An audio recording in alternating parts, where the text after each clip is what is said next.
We data wa twese uri mu ijuru ndasenze mvuga ngo abakurikiye icano ya Mama Linda official bahabwa umugisha nawe. Ndasenga amahoro simvuze ngo nje mu buraya. Byo mvuze ngo injira mu nkuge harimo amahoro simvuze ngo injira mu nkwatabi. Byo mvuze ngo injira mu nkuge ubona amahoro simvuze ngo injira mu bapfumu. Ahubwo ndaza gusobanura ko inkuge yamaze kuboneka.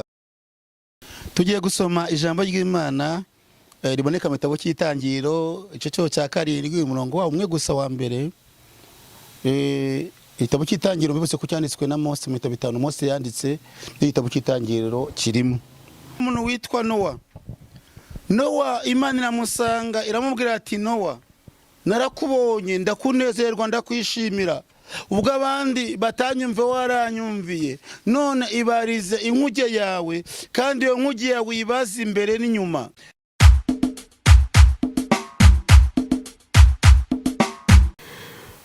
Nguhaye ikaze wo gukurikira Mama Linda official uri w'agaciro gakomeye udukurikirana uri mu Rwanda udukurikirana uri hanze yarwo navuga ngo Imana iguhe umugisha.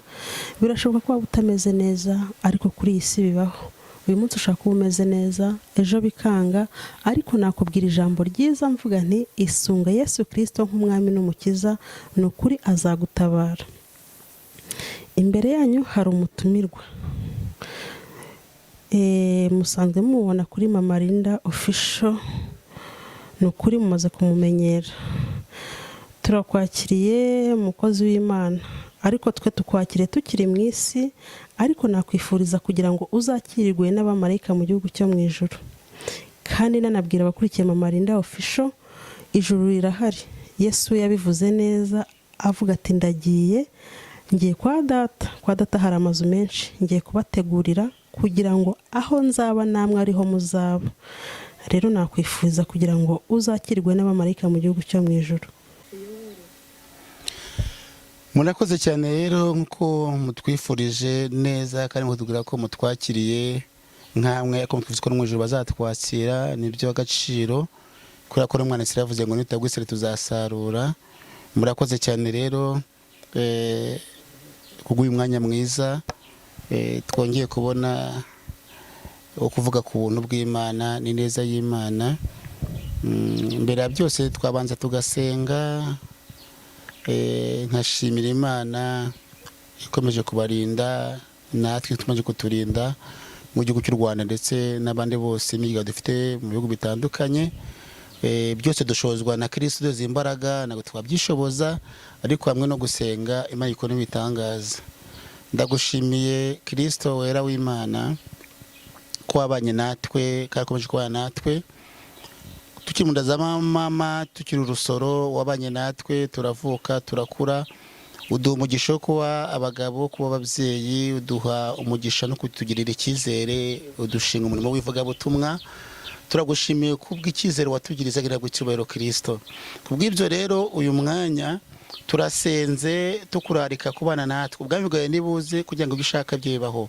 Ayiwe data wa twese uri mu ijuru ndasenze mvuga ngo abakurikiye icano ya Mama Linda official bahabwa umugisha nawe. Ndasenze nsaba ngo abakurikiye ino cano ya Mama Linda official bagirirwe neza nawe kandi ni umugisha ukomeye kumva abantu bakira ubutumwa bwawe ni umugisha ukomeye kumva abantu bahembuka. Data wa twese rero ubikorere kuyubahisha twe duciye bugufi n'abari twebwe kumaze gushyirwa hejuru. Urakoze ndagushimiye abarushye n'abaremerewe nunyemerere baruhuke kuko bari imbere y'amaso yawe mu izina rya Yesu amina.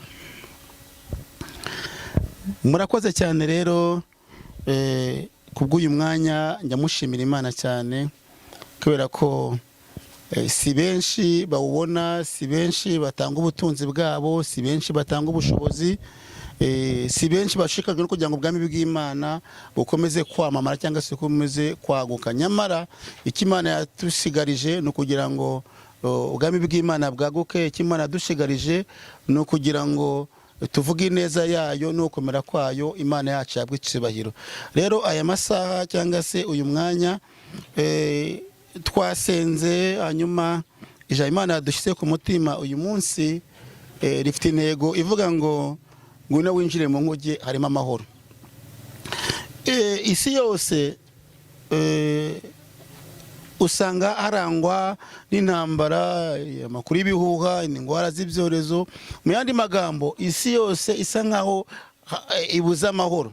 Ariko uyu munsi nabonye igisubizo, nabonye umuti, nabonye ubuhungiro abantu bahungiramo. Niyo mpamvu Imana yamaye ijambo rivuga ngo ngwino winjire mu nkuge harimo amahoro. Haleluya. N'ubusanzwe rero bamaze kutwakira ku murongo cyangwa se kwicano, twamaze gusenga, ariko mukurikiye umukozi w'Imana, muvuga butumwa Imana yagushiye muri iyi minsi. Imana igiriye icyizere, n'ubu ni Evangeliste Bosco mukomeje gukurikira, ukomeza kubageza ubutumwa bwiza. Nta kintu nahisemo rero gukora, cyangwa se muramagariye, ni ukuvuga ineza yayo, ni ukuvuga imbaraga zayo, ni ukuvuga imikorere y'Imana, ni ukubabwira ukuntu Yesu aruhura, ni ukubabwira ukuntu Yesu arengera, ni ukubabwira ko hakiri ibyiringiro, ntakiri Imana impamagariye, ni guhumuriza abantu b'Imana barushye cyangwa se bahamutse cyangwa se babuze amahoro. Ariko ijambo uyu munsi tujya kuganira ndivuga ngo injira mu nkuge harimo amahoro. Haleluya. Yavuze ngo injira mu nkuge harimo amahoro, ntabwo mvuze ngo winjire mu kabari. Iyo mvuze ngo injira mu nkuge harimo amahoro, simvuze ngo injire mu buraya. Iyo mvuze ngo injira mu nkuge harimo amahoro, simvuze ngo injira mu nkwatabi. Iyo mvuze ngo injira mu nkuge ubona amahoro, simvuze ngo injira mu bapfumu. Ahubwo ndaza gusobanura ko inkuge yamaze kuboneka, inkuge yamaze kubazwa. Haleluya. Inkuge nta yindi ni Yesu. Imana itugirire neza. Tugiye gusoma ijambo ry'Imana riboneka mu gitabo cy'Itangiriro, igice cya 7, umurongo wa 1 gusa wa mbere. Igitabo cy'Itangiriro bibutse ko cyanditswe na Mose, mu bitabo 5 Mose yanditse, n'igitabo cy'Itangiriro kirimo. Kandi Mose yari umukozi w'Imana kuri urwo hejuru. Mose yabayeho abantu batabishaka. Muzi ko yavutse mu gihe kibi, aho bicaga abana b'abahungu batamaze tarengeje imyaka igeze muri 3 cyangwa 2. Igihe mama wa Mose, kuko ari umuheburayo, yamubyaye abona umwana mwiza, afite umugambi wo kumuhisha. Mu kumuhisha yamwise abose akarukomeza agatebo cyangwa inkangara, birangira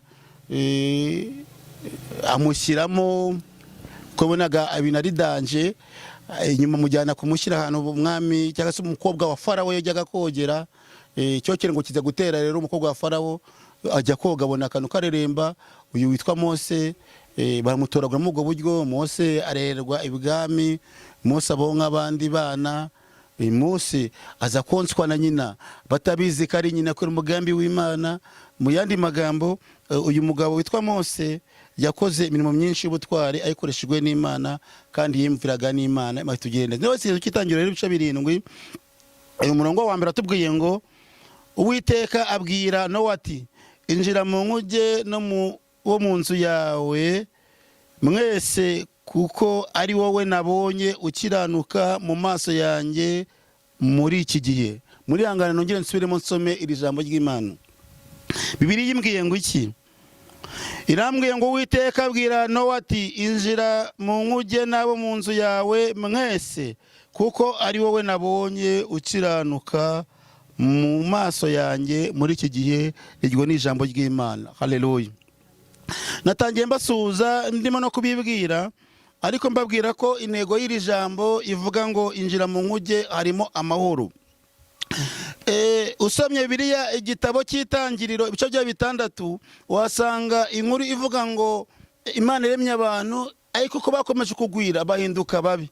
Abantu bageraho bifuza no kuryamana n'abamarayika. Hanyuma Imana irarakara, igira umubabaro mu mutima, iravuga ngo umwuka wanjye ntabwo uzagumya kuruhanya n'abantu.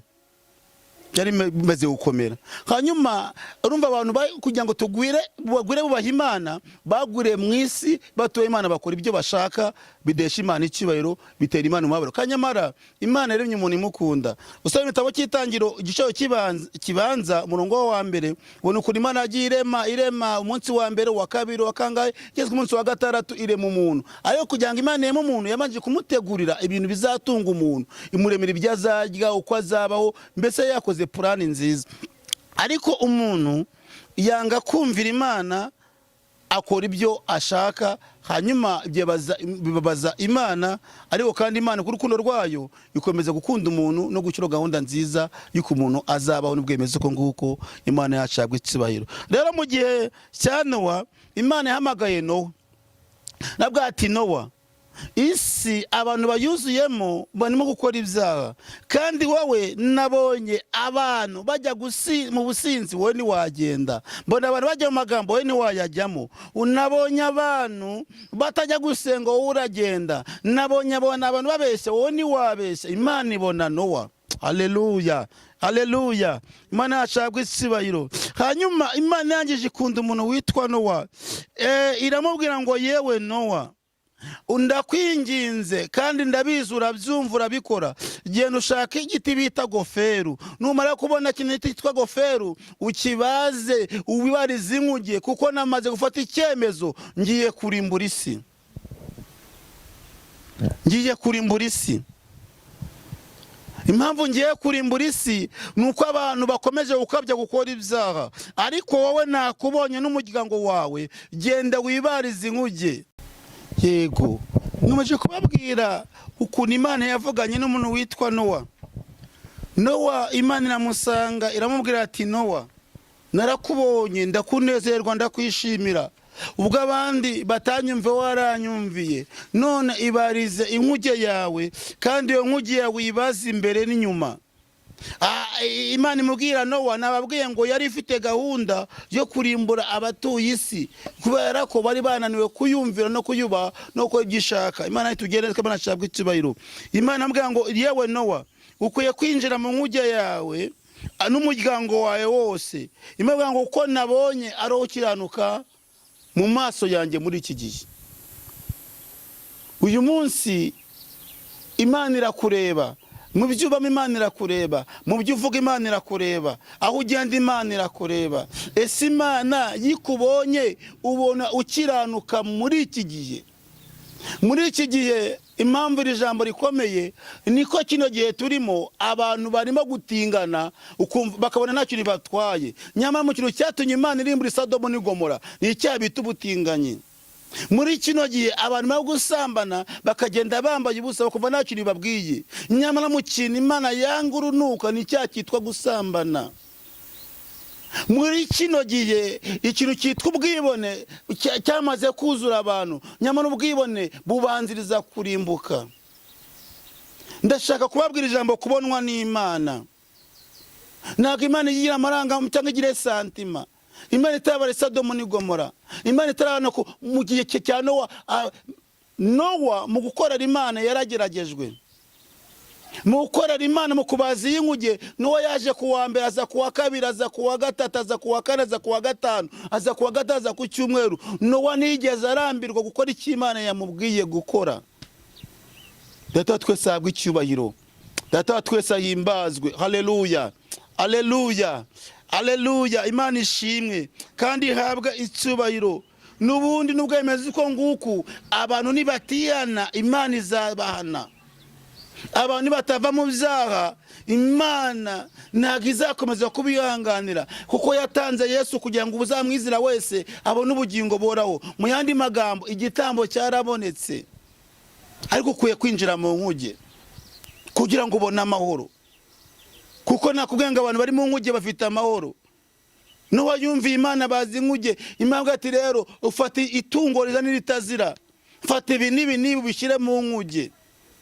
Nowa bikora nk'uko Imana imubwiye. Abari mu nkuge ntabwo baryanye, abari mu nkuge ntabwo batonganye, abari mu nkuge bakomeje gutegereza Imana. Igihe kigeze imvura irahita, igihe kigeze Imana ibasohora mu nkuge, bose ari bazima bashima izina ryayo. Imana ishimwe kandi Imana yacabwa icyubahiro. Uwiteka abwira Nowa ati, ese wowe Uwiteka Imana ajya gusanga akakubwira, ujye wumva ijwi ry'Imana? Wowe udukurikiye, we mukristo, we muririmbyi, we mutambye, mushumba, we mukozi w'Imana, wovuga ngo warakije, ujya wumva ijwi ry'Imana? Nowa ko Imana yamusangaga, Imana ijye gusanga muri kiro cya none. Imana igusanze wari ufite ubwihebe wumva wongeye guhumurika. Imana igusanze wari utakaje ibyiringiro wongera kugira ibyiringiro. Imana we wumvise ijwi ry'Imana riragukomeza. Haleluya. Kandi riragushyigikira. Nako Imana yigeze iteza abantu Nowa, yaramushyigikiye. Nivuga butumwa iramushyigikira, mu murimo iramushyigikira, mu kubaza inkugira mushyigikira. Nawe udukurikiye ndakwinginze, Imana iragushyigikiye. Ndakwinginze wibarize inkuge imbere n'inyuma. Kandi kubaza inkuge ni ukwitwararika. Hari ukuntu ugomba kubaza inkuge, hari ukuntu ugomba gutwara agakiza kawe. Imana itugirire neza kandi Imana yacu ihabwe icyubahiro aya masaha. Ariko intego y'ijambo ivanga injira mu nkuge harimo amahoro. Injira muri Yesu. Abusezerano rya kera ku bwa Nowa binjiye mu nkuge yarabajwe na Nowa. Ariko uyu munsi nta yindi nkuge Imana yatubarije yadushiriyeho. Nyuma yuko abantu bakomeza gucumura yemeye no gutanga umwana wa Yesu Kristo. Kubw'ibyo rero kumwizera no kumwakira no kugendera muri we n'ubuhungiro. Haleluya. Kubera ko abari muri Yesu bafite amahoro. Aba muri Yesu baguwe neza. Aba muri Yesu ntabwo bazarimbuka. Abicyo gihe cyane abantu batinjiye mu nkuge, abantu batafashe Nowa, abantu batumviye Imana bararimbutse bazize kutumva. Ariko uyu munsi numva ubutumwa bwiza ukemera kwakira Yesu Kristo n'umukiza, ntabwo uzarimbuka. Iryo ni isezerano. Ntabwo uzakorwa n'isoni. Iryo ni isezerano. Imana yacu itugirire neza kandi Imana yacu dutabare kandi Imana yacu turengere. Injira muri Yesu mukobwa ubone umubuhukiro. Injira muri Yesu mubyeyi uruhijwe ubone uruhukiro. Injira muri Yesu mugabo byamaze gucanga ubone uruhukiro. Kubera ko Yesu ni byose kumufite. Yesu ni ingabo idukingiye ku manywa n'ijoro. Imana yacu ihabwe icyubahiro kandi Imana yacu itugirire neza. Rero ngiye gusoza iki kiganiro, ariko iri jambo ryanejeje aho Imana yabwiye Nowa ngo kuko nabonye ari wowe ukiranuka mu maso yanjye muri kino gihe. Kuko nabonye. Imana irareba. Imana irareba ku rwego rwo hejuru. Imana irareba mva abantu ntibakubona. Uzi ko Imana yabonye Dawidi ari mu ishyamba ikemera kumuvanayo igihe yari yabwiye Samweli umuhanuzi agati nyamara mu muryango wo kwa Yesaya niboneyemo umuntu. Haleluya. Haleluya. Namubwira ati yawe Samweli, mu muryango wo kwa Yesaya nabonyemo umuntu. Samweli arahaguruka ageze kwa Yesaya. Yesaya amurika abana be bose bashama Aminadamu, amurika abana be bose, ariko yibagirwa umuntu witwa Dawidi. Abantu bakwibagirwa ariko Imana ngo yakwibagirwa. Imana nyizamuri isubahiro. Amen. Oh haleluya. Uyu mugabo witwa Yesaya, Dawidi Samweli yasenga ati Imana ko ndeba uyu Aminadamu, ko ndeba bose bafite uburangari be, nabangaba ati oya nago ari abangaba nabagaye. Ariko Imana yari ifite umuntu wari ufite umutima umeze wo kushaka, yabaga mu ishyamba aragiye inama zasi. Hanyuma uyu mugabo witwa Dawidi Bibiliya yarambwiye ngo yari umugabo uca bugufi, yari umugabo wakoraga inshingano neza, yari umugabo warindaga, yari umwana mbese warindaga umukumbi wa se neza yamushinze. Ariko Imana yateguye Dawidi kazaba umwami. Mu yandi magambo Dawidi umwuka w'Imana wari umuriho. Igihe kigeze rero Imana imuvana mu ishyamba n'undi umwami wa Isirayeli. Impamvu yabikoze ni iyihe? Nuko Dawidi yari afite umutima ukiranuka, umutima ubaha Imana. Rero uyu mugabo witwa Nowa suko atari ko by'abanyamahanga bakora cyangwa apagani bakora, ariko uyu mugabo witwa Nowa yaratandukanye n'abandi kuko yarumvishijwe y'Imana, kuko imbaraga z'Imana zari muri we, kugeza aho Imana ivuga ngo yewe Nowa nago nakora ikosa ko kurimburana n'abanyabyaha, nago nakora ikosa yo kuguhemukira, nago wigeze umemukira, ahubwo wowe nakubonye nsanga urimo gukiranuka muri iyi minsi. Rero dukurikiye reka Imana ikubone, ikone umwanya w'abakiranutsi, kuko nijya gutanga umugisha izajya guhereza umugisha w'abakiranutsi, nijya kugirira neza izajya kugenza kuri umukiranutsi. Haleluya. Amen. Kuko n'umugabo witwa Yesaya yaravuze ngo nta mahoro y'abanyabyaha nuko Uwiteka Imana avuga. ahangaha ni igihe Imana yashakaga kurimbura isi bitewe n'ibyaha. Uyu munsi abantu bategereje ngo Imana izavuga yego, ariko amahirwe ufite uyafite ugihumeka. Wamaze gupfa ibyawe byawe byamaze kurangira. Rero injira mu nkuge, injira muri Yesu neza kugira ngo ubone amahoro. Injira muri nkuge, muri Yesu neza kugira ngo wambare imbaraga z'Imana z'uyu munsi n'ikindi gihe kizaza. Imana kitugirire neza. Injira mu nkuge neza kugira ngo wumve ko utibereyeho, ahubwo uriho kubera Yesu. Imana kitugirire neza kandi Imana yacabwe icyubahiro, ariko ndifuza ko Imana yakubona neza nkuko yabonye Nowa, nawe uyu munsi kubone, nanjye mbone, kandi mbone mu byiza mpimbone mu bibi. Kuko Dawidi yandika Zaburi ya mbere niyo bavuze ngo wahirwa umudakukiza imigambi y'ababi, ntagarere mu nzira y'iki y'abanyabyaha. Abo bantu barahiriwe, abantu baticana n'abakobanyi, abantu badashyushya inkuru. Dawidi yari mu Imana yavuze ngo uwo muntu umeze uko nguko udahagarara mu nzira y'abanyabyaha, uticana n'abakobanyi, aravuga ngo icyo azakora cyose kizamubera cyiza. Urashaka guhirwa, ushaka kugirwa neza n'Imana, urashaka umugisha w'Imana, bigiramo uruhare, bimaranire, anga icyaha n'igisa nacyo, wambara ubwiza bw'Imana. Murakoze rero, ndabashimiye, munyemerere nje umwanya mwiza wo gusenga. Kandi umwanya mwiza wo gusenga ngiye kubamo ni umwanya wo kukwingingira, kubingingira mbasabira kwinjira muri Yesu neza. Umuririmbyi yaririmbye avuga ngo niba uri muri Yesu neza gumamo. Haleluya! Avuga ngo niba uri muri Yesu nagira gute? Gumamo. Ntago ari ibintu byo gukora dance gusa, ahubwo niba uri muri Yesu, niba uri mu nkuge gumamo. Nta bintu byo gusohoka, kuko nusohoka mu nkuge ugasohoka muri Yesu isi iragusamira hejuru, urangazwa, imivumo na karande birakuzuraho. Ariko niba uri muri Yesu neza, injiramo, ugumemo neza, azakurengera, azaguhemba, azakugororera. Imana yacabwe icyubahiro. Nimero yanjye ni yayindi kugira ngo ninje mwanya mwiza wo gusenga mbasezeraho. Ni 0788 ni 390 ni 271. Amazina ni Evangeliste Bosco, ndi umukristo wa Kristo muri mu Imana mwita Methodiste Libre mu Rwanda. Rero ngiye gusenga kandi nangize mbabwira ngo shalom shalom, amahoro y'Imana akomeze kubana namwe. Mana data wa twese, ndagushimiye kuri umukozi w'umuhanga, ndagushimiye ko uduhaye amahirwe yo kumva ijambo ryawe. Uyu mwanya uratubwiye ngo wabonye Nowa ubona kiranuka muri iki gihe mu maso yawe, ugiye kumubona Nowa arakiranuka. N'uyu munsi turasenze, dusengeye abantu bawe kugira ngo bambare kwera kwawe, bambare ukiranuka kwawe, binjire muri Yesu kugira ngo babohoke, binjire muri Yesu kugira ngo babone agakiza, binjire muri Yesu kugira ngo baronke umugisha w'abakiranutsi. Nkuko Nowa wamugiriye neza, niko wagira n'abantu neza no kwakira ndetse no kukwizera. Yesu yigeze asenyera abantu bawe n'ubwoko bwawe, arakubwira ngo data, mu bantu wamaye nta numwe wavuyemo cyetse umwana wo kurimbuka. Kandi aravuga ngo abantu bazizera bakumva ijambo ryanjye nabo uzabagirire neza. Data wa twese, reka imirimo yawe ikomeze kugaragara no gukorekera mu bantu kwizera no kwiringiye, babere ubwisho ndetse babere ubuhungiro mu izina rya Yesu. Amina.